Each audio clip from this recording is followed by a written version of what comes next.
There are very few people who, in medicine or anywhere, who are trained to be organ recovery coordinators and improve organ function to maximize the number of lives that can be saved through an individual or family's gift of life. Currently, donor management is not very well standardized.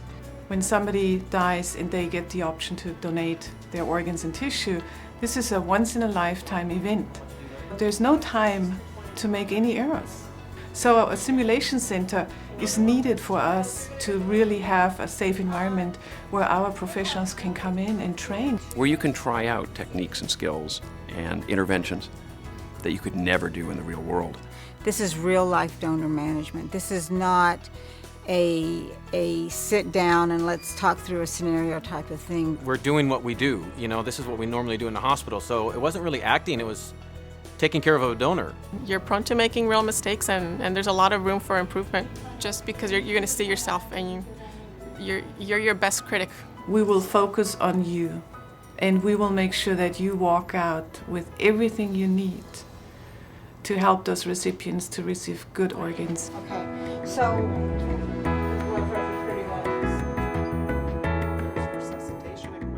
we're going to have 3 coordinators who will come in and work together and try to stabilize an unstable donor. I was the respiratory therapist today. I was the hospital nurse. I was the PTC. We will introduce the clinical scenario that they will use to manage the patient, who's a 27-year-old with a gunshot wound to the head.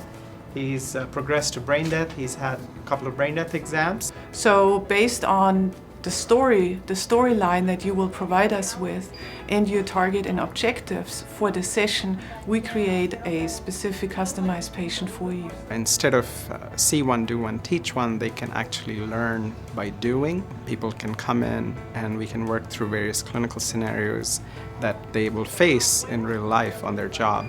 Well, what's special about Bob is that he is a high-fidelity simulator. He actually can open and close his eyes, he can breathe, we can connect him to a respirator, we can do the gas exchange measurements, we can draw blood, he can produce urine output. I walked in there and I can see his chest rising. I could feel the pulses and the carotid.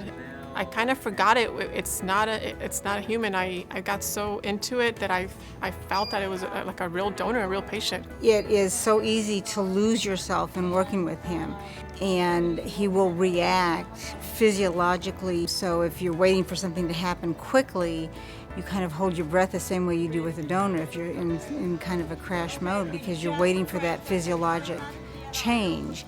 And Bob reacts very much the same way a human body would. So it's very realistic.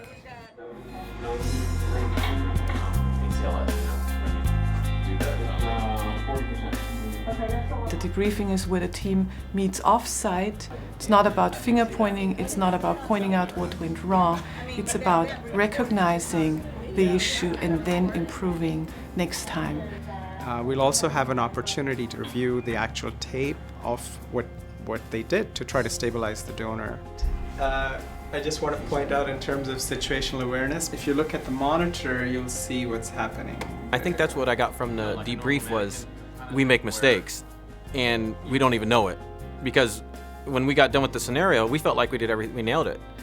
But then you go back and you watch the video and it's, well, wait a minute, I'm not even looking at the patient. Yet you could see on the monitor, the EKG ectopy, that the patient was becoming a little irritable in the heart, and none of us recognized that. That could potentially happen in real life, and now I know that next week when I'm out on a donor case, I'm going to be much more aware. When I'm in the room, I'm going to make sure that my eyes are either on the patient more or on the monitor.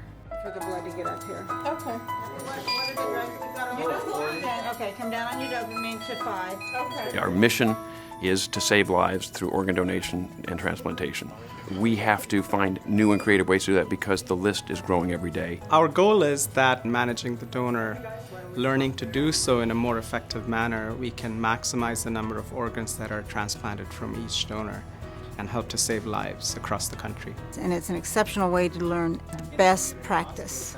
And that's what it's all about, is learning best practice when it comes to donor management. We're, as an organization, we're taking the lead to say we're creating a training environment for our staff, and then we're involving all our partners. because for us it's partnership that makes organ donation happen.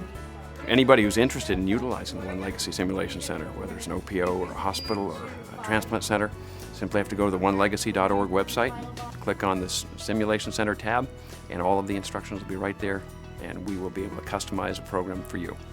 So the gift that is passed on to us, we need to make sure that we make this gift usable for the recipient. And the family who gave the gift of donation really has a fulfillment.